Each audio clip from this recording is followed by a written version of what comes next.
मार्गदर्शक क्लासेस के YouTube channel पर आज एक बार फिर से आपका स्वागत और अभिनंदन करता हूं। जिस तरीके से आप लगातार इस चैनल पर बरकरार हैं, जिस तरीके से इस चैनल पर आप बने हुए हैं और अच्छे खासे इससे पहले वीडियो में व्यू प्राप्त हुआ, बड़ी खुशी की बात है। और एक छोटा सा टॉपिक हमने इसके पहले वीडियो में लिया था, आपका अनेक शब्दों के लिए एक शब्द। वह टॉपिक जो था, जितने भी प्रश्न पे मैंने जिक्र किया था, वो कहीं न कहीं एग्जाम पे आपके आए हुए प्रश्न थे। और उसी क्रम को थोड़ा सा आगे बढ़ाते हुए, यानी परीक्षा को और भी नजदीक देखते हुए, चीजों को और भी समेटते हुए चीजों को लेकर चलेंगे। यानी कि आपको एक छोटा सा टॉपिक अगर देखा जाए, आज जिक्र करना है वर्णमाला पर। वर्णमाला आपके हिंदी की टॉपिक में वर्णमाला जो है वो टॉपिक बहुत बड़ा टॉपिक है वर्णमाला का, लेकिन थोड़े थोड़े वीडियो में इसको समेटते हुए लेके चलेंगे, एक एक क्वेश्चन पे जिक्र करते हुए चलेंगे, तो जाके सारी चीजें हमारी वर्णमाला की पूरी होंगी।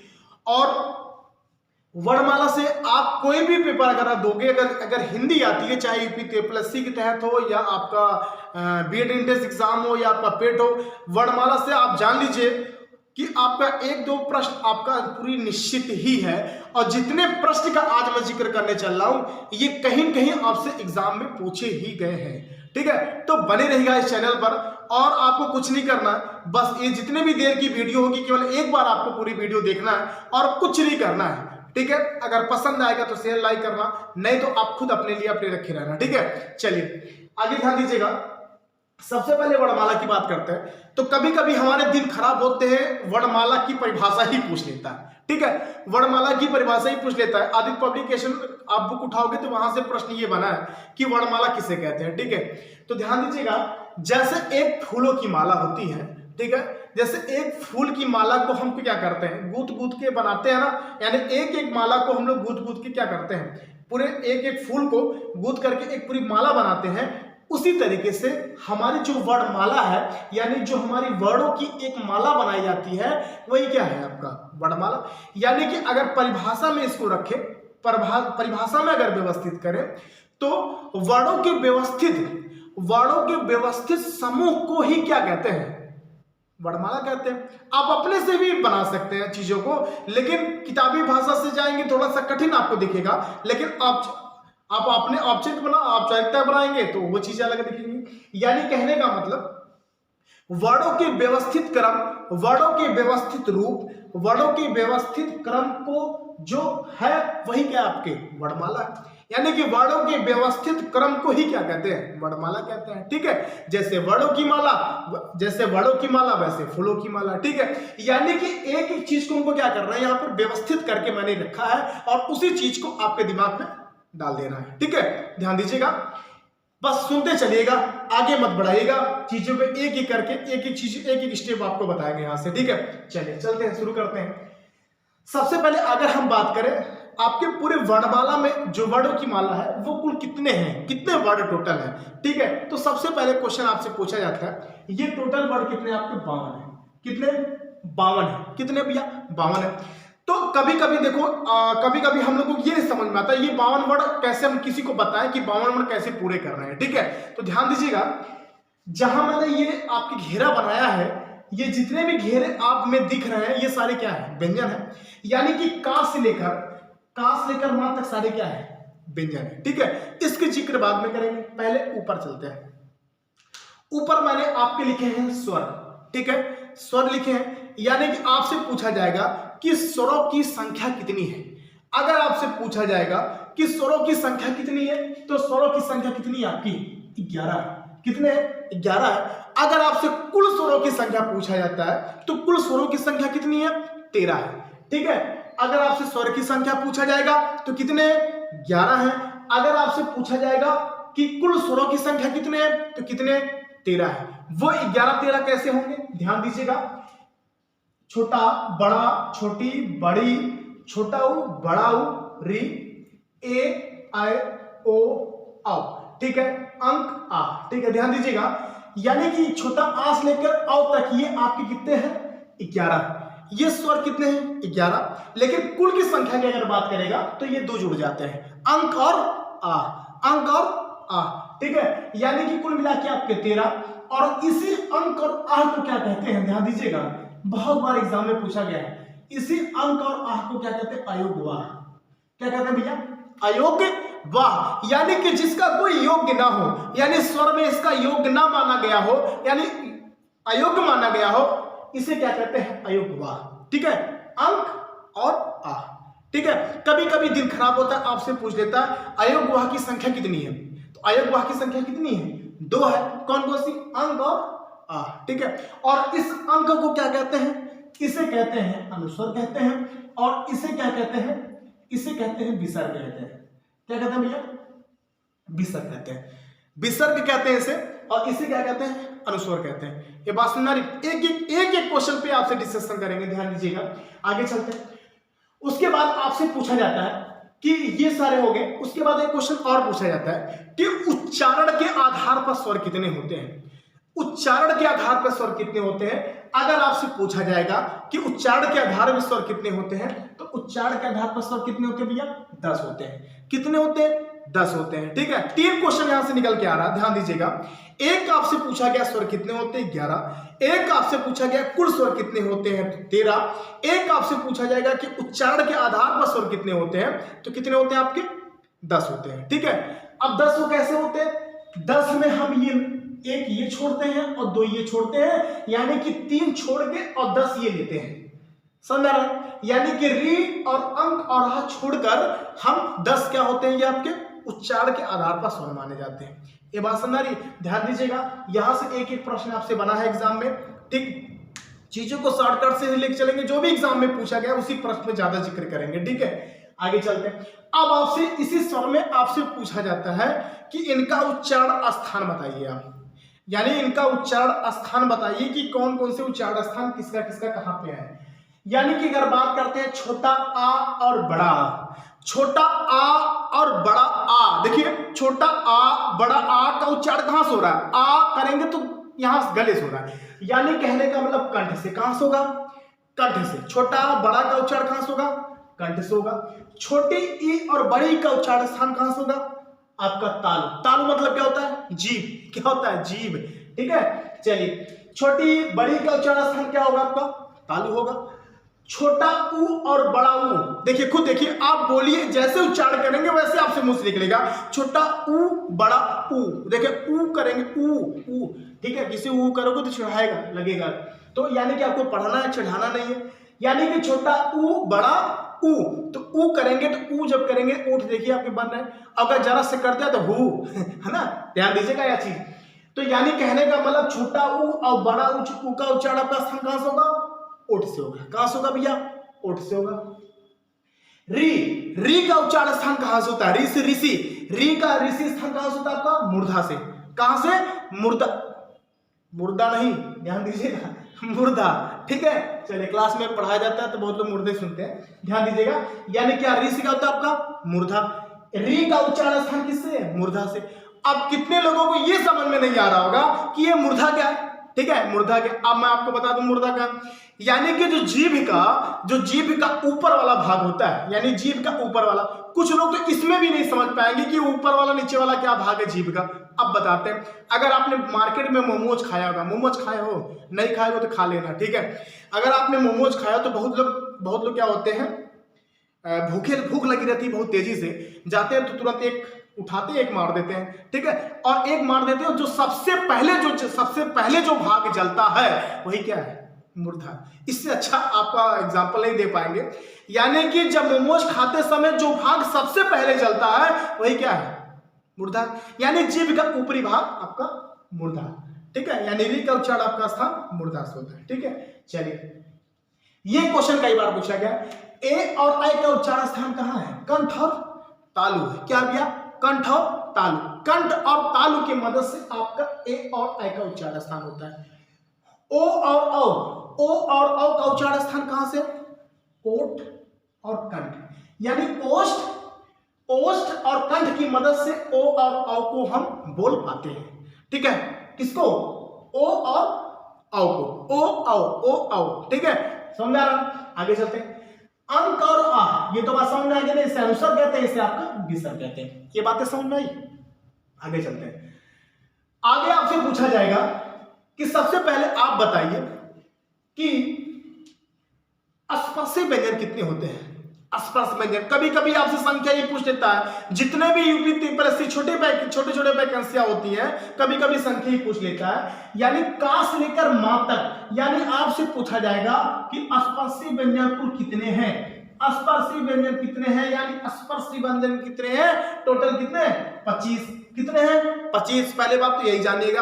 अब आप 25 कैसे साबित करोगे, यानी मैंने देखो क्या बनाया है, यहाँ पे खाने बनाए, यानी कि एक वर्ग में कितने, 5, एक वर्ग में 5, 1 2 3 4 5, तो कितने वर्ग बने, 1 2 3 4 5, 5 गुणे 5 बराबर कितना, 25। यानी का से लेकर मा तक जितने भी आपके व्यंजन मिलेंगे वो सारे क्या है, स्पर्शी व्यंजन। यानी कि स्पर्शी व्यंजन की कुल संख्या कितनी हो गई आपकी, 25 हो गई। ठीक, आगे चलेगा। अब आपसे पूछा जाता है कि ये का वर्ग है, ये चा वर्ग है, ये टा वर्ग है, ये ता वर्ग है, ये आपका पा वर्ग है। यानी का वर्ग के जितने भी व्यंजन आपको मिलेंगे, का वर्ग के जितने भी व्यंजन आपको मिलेंगे, चाहे का ख ग घ अंग हो, तो सारे व्यंजन का उच्चारण स्थान कहां से होगा, कंठ से। कहां से होगा, कंठ से। कहां से होगा, कंठ से। यानी कि का वर्ग के जितने, चाहे देखिए बोलिए का ख ग घ अंग, यानी का वर्ग के कोई भी व्यंजन अगर आपको दिखता है, 1 सेकंड मत लगाना, सीधे क्या हो जाएगा, उसका उच्चारण स्थान कहां से होगा, कंठ से होगा। ये बात समझ आ रही है। आगे चा वर्ग के जितने भी व्यंजन आपको मिलेंगे उनका स्थान कहां होगा, तालु होगा। क्या होगा, तालु। चा वर्ग के जितने व्यंजन मिलेंगे, चा छा जा झाइया, यानी कोई भी व्यंजन अगर आपको एग्जाम में मिलता है तो सीधे क्या हो जाएगा, वो आपका तालु से हो जाए। ठीक है, आगे चलते हैं। टा वर्ग का कोई भी व्यंजन अगर आपको मिलता है तो किसको, उसका उच्चारण का स्थान कहां से हो जाएगा, टा। यानी टा ठा डा ढा डा, यानी कि टा वर्ग का कोई भी व्यंजन अगर आपको मिलता है तो उसका उच्चारण स्थान कहां से हो जाएगा, आपका तालु से हो जाएगा। तालु मतलब क्या, जिह्वा हो गया। ठीक है, आगे चलते हैं। हो गया, सॉरी यहां पे ये टा वर्ग का आपका मूर्धा से, यहां से थोड़ी सी मिस्टेक हो गई। यानी कि चा वर्ग के तालु से टा वर्ग के जितने भी होंगे, टा वर्ग के जितने भी आपके होंगे, इसके उच्चारण स्थान कहां से होगा, मूर्धा से होगा। ठीक है, किससे होगा, मूर्धा से। अब मूर्धा का जिक्र मैंने आपसे ऊपर किया है, मूर्धा का जिक्र मैंने आपसे ऊपर किया है कि जीभ के ऊपर वाला भाग होता है, जीभ के ऊपर वाला भाग जो होता है उसे क्या कहते हैं, मूर्धा। यानी टा वर्ग के जितने व्यंजन मिलेंगे सारे उच्चारण स्थान किससे होंगे, आपके मूर्धा से होंगे।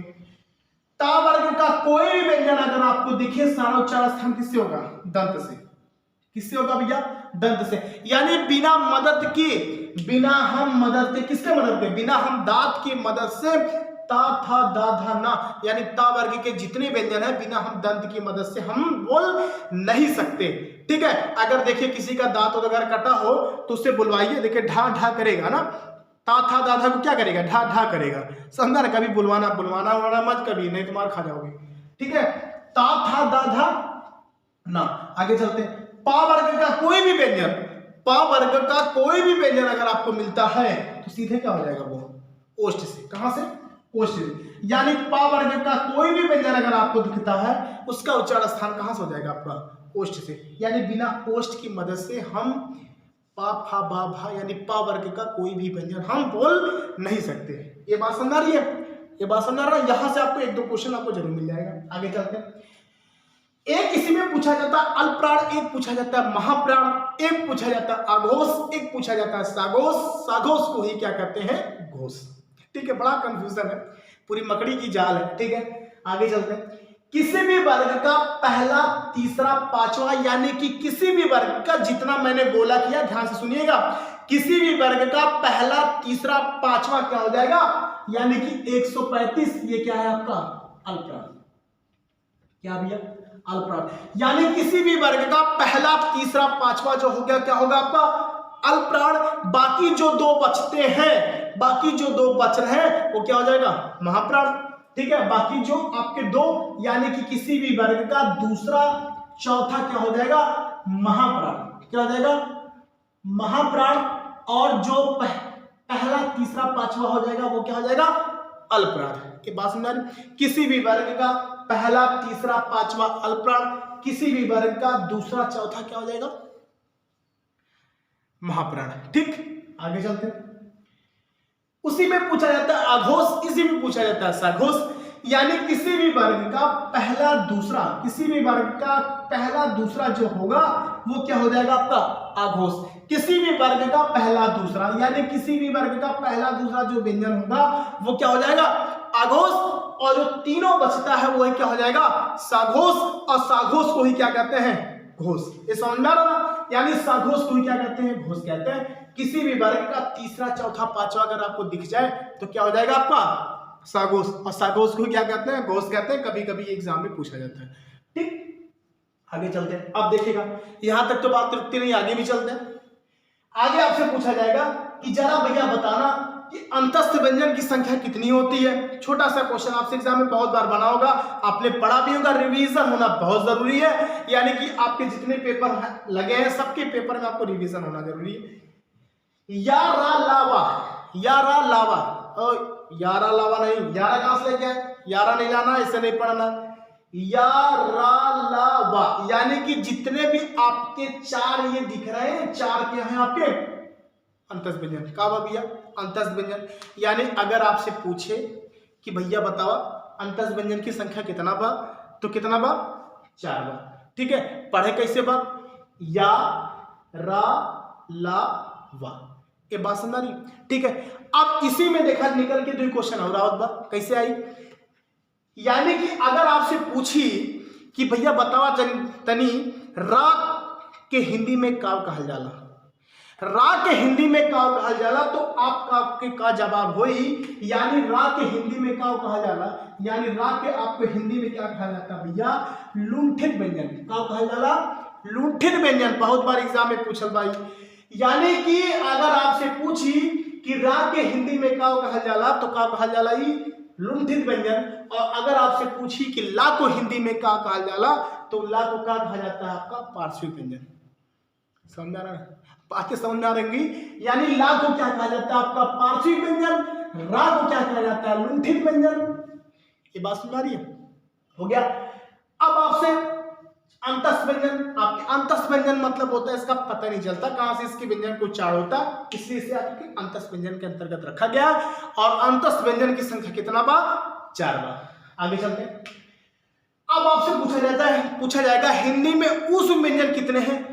ऊष्म मतलब उष्मा, यानी कि उष्मा का मतलब समझिएगा, यानी ये 4 सबसे पहले पूछेगा ऊष्म व्यंजन की संख्या कितनी है, हिंदी में 4 है, यानी कि 4 ऊष्म व्यंजन कौन कौन से हैं, सा हा, यानी कि तीनों सा और हा ये क्या है आपके ऊष्म व्यंजन। समझ में बात। अब आपसे ये पूछी कि भैया जरा बतावा कि तीनों सा और हा का उच्चारण स्थान कहां से बा, यानी कि तीनों के जो उच्चारण स्थान बा वो कहां से हो जाए।